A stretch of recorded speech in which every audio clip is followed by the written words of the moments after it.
Hi friends, welcome to my channel. నిల్వ పచ్చడికి ముందుగా నేను 1 కేజీ టమాటో నీట్గా కడిగి కట్ చేసి పెట్టుకున్నాను. కారం పొడి, ఉప్పు, పోపు గింజలు, జీలకర్ర మెంతి పొడి, పసుపు, వెల్లుల్లి, కొద్దిగా చింతపండు, కరివేపాకు, ఎండుమిర్చి, ఇంగువ, ఆయిల్. స్టవ్ ఆన్ చేసుకొని ఒక ప్యాన్ పెట్టుకోవాలి. ప్యాన్ కొద్దిగా హీట్ అయ్యాక ఆయిల్ వేసుకోవాలి. నేను 1 గంట ఆయిల్ వేసుకున్నాను.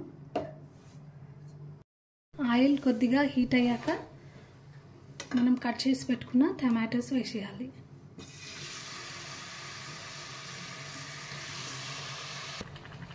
టమాటోలు బాగా ఉడకాలి. సిమ్లో పెట్టుకొని మూత పెట్టుకోవాలి.